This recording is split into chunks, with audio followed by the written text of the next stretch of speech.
Kako pričati o LGBT temama da te čuju? Borba za osnovna ljudska prava. Kako mediji izveštavaju i imamo li i dalje problem netolerancije? Gde su naše granice lepog ponašanja? Razumemo li različitosti? Da, razumemo i različitosti.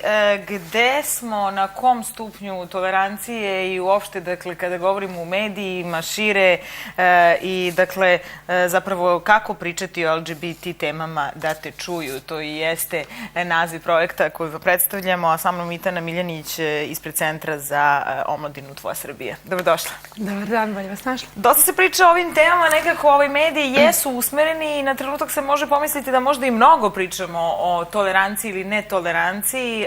Kako ste se vi odlučili i za panel diskusiju i za uopšte ovakav jedan projekat? Centar za omladinu Tvoja Srbija se u sklopu, da kažemo, svojih aktivnosti bavi generalno ugroženom omladinom u Srbiji i prosto negde analizirajući neke strategije za neki dalji rad, došli smo do uvida da prosto ništa nismo radili za mladu LGBT populaciju koja je i tekako ugrožena. Spadaju u tu, da kažemo, kategoriju mladih koja je sama po sebi ugrožena, a onda još plus imaju i tu, da kažemo, taj teret, pošto u Srbiji je to veliki teret da budete pripadnik LGBT zajednice. Tako da smo onda odlučili prosto da moramo nešto za njih da pokušamo da uradimo i onda smo kroz projekat Kancelarije za ljudska i manjinska prava prošle godine, odnosno pred kraj 2015. realizovali jedan projekat Različiti a isti, u okviru koga smo imali jedan okrugli sto na kome su učestvovali predstavnici medija, na kome su učestvovali institucije, predstavnici LGBT organizacija i mi smo tu, da kažemo, došli do nekih preporuka, izašao je jedan dokument, vrlo ozbiljan, koji se tiče preporuka za dalje dejstvovanje u tom smislu nekom medijskom, da kažemo, kada je LGBT zajednica u pitanju. I tako je, da kažemo, iznedrio i ovaj novi projekat na osnovu tih preporuka. Sad, kada me pitate da li ima previše u medijima, zavisi, prosto nisu sve medijske objave dobre. Da to tako nazovem. Ne samo u medijima, nego uopšte. Dakle, to nije tabu tema kada mi razgovaramo u medijima i šire, jel? Drugo sad kako izgleda to na terenu, jel? Ponašanje ljudi. Da, pa znate kako, što se tiče medija, ono što jeste problematično i zapravo na što mi želimo da se fokusiramo, to je taj senzacionalistički pristup izveštavanju kada su LGBT teme u pitanju. Retko kada ćete čuti neku, da kažemo, da to tako nazovem, normalnu temu. Uglavnom je ili neko nasilje, ili se na to otprilike saznajte ko je, ne znam, u ovoj emisiji reality o gej, ko nije gej i da li mu je to i da li treba da ga mrzite zbog toga ili ne treba da ga mrzite. Prosto nekako uvek se na to fokusiramo. Zapravo mediji se na to fokusiraju i onda prosto, eto, da kažem, negde smo pokušali kroz taj razgovor da probamo da dođemo do nekog zajedničkog rešenja koje bi, da kažemo, bilo povoljno i za tu LGBT zajednicu kako bi se prvenstveno smanjilo nasilje. Ono što je u stvari što pokušava ceo LGBT pokret da uradi svim ovim sporednim aktivnostima je zapravo da se smanji stepen nasilja. Jer to je nešto što je najveći problem. Sad, imate li određene podatke kada su u pitanju mladi, kada je u pitanju omladina, baš vezano za to nasilje? Dakle, kakva je situacija na terenu, kao što rekao? To jako su škakljive stvari u pitanju, s obzirom na, da kažemo, prirodu teme i da kažem, jako je teško doći... I ko je prijavio, ko nije, ko je rekao, ko nije. Jako je teško doći prvo do podataka, jer se podaci o žrtvama jako strogo čuvaju, što je dobra stvar.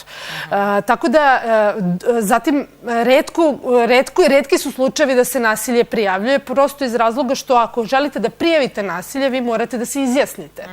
A to, pogotovo u malim sredinama, zna da bude jako veliki problem. U Beogradu ta situacija nije toliko strašna, zato što prosto imate organizacije koje pružaju podršku, kojima možete se obratiti, koje mogu da vam pomognu u tome, koji imaju svoje advokate, koji će za vas da napišu i tužbu ako treba. Međutim, u manjim mestima, ja sam to videla, pošto smo sa organizacijom Egal imali taj LGBT karavan, pa smo malo putovali po Srbiji, držali te neke panel diskusije, zapravo hteli da odemo tamo da kažemo ljudima niste sami, eto ima neko ko vas ipak podržava, kom imate se obratite. Prosto kada vidite tamo situaciju na terenu, shvatite da se sve, kažem, sve je javna tajna. Policija tvrdi da nasilja nema, a onda kada se malo probate, uđete malo među zajednicu, pa ih pitate onako da kažemo ispod šapatom, a onda oni kažu da nasilja ipak ima, ali da se nasilje ne prijavljuje iz tog prosto razloga što ćete biti stigmatizovani u sopstvenom gradu. Dobro, mi imamo taj nekako problem i kada u pitanju nasilja nad ženama takođe, pa se sad nadamo da zakon koji je donet će rešiti ovaj problem. Dakle, isto tako, policija jedno kaže, odnosno imaju jedne ingerencije, žene prijavljuju, ne prijavljuju i tako dalje. Sada, dakle, kada govorimo o vašim daljim aktivnostima i ovom projektu, imaćete jednu panel diskusiju, ali ćete i snimiti film. Dakle, u svrhu takođe postavljanja ovih pitanja i davanja odgovora. Kakvi su planovi? Pa, film je trenutno se snima. Film je dokumentarnog karaktera i pokriće, da kažemo, pokušat ćemo zapravo kroz film da na neki način razbijemo predrasude o tome da se prosto pripadnici LGBT zajednice u bilo kom ljudskom smislu razlikuju od vas, mene ili bilo koga drugog. Pokušat ćemo da približimo ljudima kroz taj film. Ne bih mnogo da otkrivam, pošto bih vam poslala ili eventualno kad film bude gotov, možemo da se vidimo ponovo. Tako i da možda eventualno i bude neki, da kažemo, neki isečak iz filma da se emituje. Tako da, eto, film je, da kažemo, o tome, a film ćemo imati jednu veliku promociju. Napravili smo tu, kažemo, panel diskusiju koju će voditi Tanja Vojtehovski, koja je nama, onako, da kažemo, veliki partner i saradnik kada su ove teme u pitanju, jer znate verovatno da se ona i bavila dosta i tim pitanjima baš nasilja prema ženama, tako da je, da kažemo, senzibilisana za ovakve teme i zna vrlo dobro da uđe u priču i da da dobre savete, tako da smo nju zamolili da bude, da kažemo, glavni govornik na tom panelu, ali će pored nje učestvovati i predstavnici LGBT organizacija kao institucija. Evo, ovom prilikom pozivamo i vas da budete naši gosti na tom panelu, prosto da se i vaš glas čuje i da, eto, i vi kažete, možda imate neke ideje o tome kako bi moglo da se unapredi.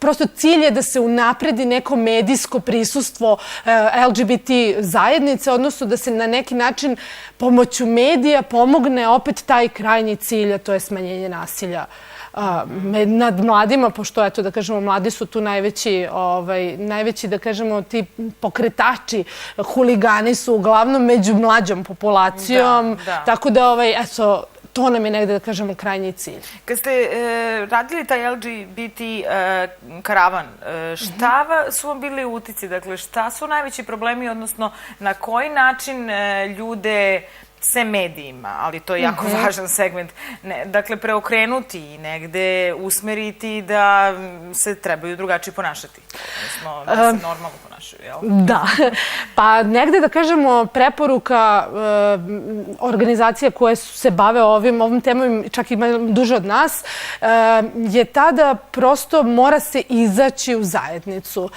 Ne mislim u LGBT zajednicu, nego u lokalnu zajednicu i da zapravo autovanje, odnosno taj moment kada se vi govorite svojoj okolini, svoju seksualnu orijentaciju ili rodni identitet i o tome pričate, prosto to je ono što u mnogome pomaže. Jer ljudi najčešće mrze iz neznanja i nerazumevanja. A onda kada upoznate nekoga... Ili slušajući okolinu, jel? I prihvatajući opšte prihvaćeno mišljenje. Tako, ili ti ne razmišljajući svojom glavom. Tako da, prosto upoznavanje sa nekim ko je pripadnik LGBT zajednice je ono što je, da kažemo, čini nam se negde najbolje rešenje. Pošto to nije uvek moguće, negde, eto, da kažemo, ti filmovi koje smo, i emisije koje smo i mi, na primjer, radili, koje rade još neke organizacije, gde se ispriča neka lična priča neke osobe, dosta, kažem, pomažu. I pogotovo među ovom, da kažemo, mlađom generacijom koja je sad malo već naviknuta i na te društvene mreže, pa se ti filmići šeruju, pa se to vidi. Prosto, eto, to bi moglo da bude negde, ali postoje mnogo su veći problemi, da kažemo... Van grada. Pa, van Beograda u svakom slučaju, ali mislila sam više na stručnost. Vi nemate kome da se obratite. u unutrašnjosti. To je najveći problem. Centri za socijalni rad nemaju obučeno osoblje, policija nije senzibilisana za takve stvari, nemate psihologe s kojima možete da pričate, tako da je to zapravo najveći problem, nedostatak podrške. Tako da oni bivaju prepušteni sami sebi, ako nemaju podršku porodice, eto, dakle, još jednog problema više. Dosta ste kroz svoje projekte bili po školama, razgovarali sa mladima, imali određena predavanja, radionice. Postoji li takva tendencija i pri ovom projektu ili pak, dakle, u nekim narednim, da se kroz određena predavanja po školama u unutrašnjosti nešto postigne? Znate kako? Bar samopouzdanje podigne na trenutak, da. To jeste. Ideja jeste svakako odlična, međutim, kao što znate, u našim školama, nažalost, ne postoji ta vrsta senzibilizacije čak ni nastavnika, čak ni psihologa i pedagoga prema tome. Mi bismo svakako želeli da realizujemo tako nešto, ali prosto, evo, ajde da ja ne budem, da kažem, da ne grešim dušu, ali prosto nekako verujemo da ne bi bilo odziva škola i da prosto škole ne bi dozvolile da se takve vrste edukacije sprovode. Ne zbog same škole čak, nego i zbog roditelja. Roditelji znaju vrlo da se bune kada se njihovoj deci plasira nešto za što oni smatraju da ne treba da im se plasira. Tako da to je još uvek onako dosta škakljivo. Kada gledaju svakojake sadržaje na televiziji ili kompjuterima, onda je to okej sasvim. To naravno nije problem. Tako da je to još uvek dosta škakljivo i da kažemo, eto, negde mi čekamo da se tu negde stvori neka zakonska regulativa koja će nama da omogući da prosto da to ne može biti zabranjeno. Eto, da moram to tako da kažem. I to je još jedna informacija u prilog onome koliko smo zapravo zatvoreni i koliko smo puni predrasuda i nekako, dakle, u nekom svom sistemu verovanja iz kog nećemo da izađemo. Šta bi mogli da zaključimo na kraju ovog razgovora, odnosno, dakle, da pozovemo sve zainteresovane medije da uzmu učešće u panel diskusiji svakako, drage kolege, jel? Da, drage Aleksandrine kolege, molim vas da zovite se. Nismo još uvek definisali datum, prosto jer govornici na našoj panel diskusiji će biti vrlo, vrlo zauzeti ljudi veoma popularni, da tako kažemo, pa onda moramo svima da prilagodimo taj neki datum. Februar je u svakom slučaju u pitanju. Molim sve zainteresovane da isprate naš web sajt, našu Facebook stranicu, znači Centar za omladinu Tvoje Srbije. Tu ćemo objaviti sve podatke, a mi ćemo svakako poslati mail, imamo mi neku bazu podataka, da kažemo, koju smo pravili tokom vremena sa medijima s kojima smo i sarađivali i sa nekima koji nisu do sad hteli da nam se dozovu, možda sada budu hteli. Tako ćemo mi se potruditi da pošaljemo poziv na što više adresa, ali eto, prosto ako neko je baš zainteresovan za ovu temu, bilo bi dobro da nas isprati i onda prosto eto, tu će imati sve informacije. Hvala puno, Itana. Vidimo se i u narednim danima i mesecima da predstavimo vaš projekt. Hvala puno.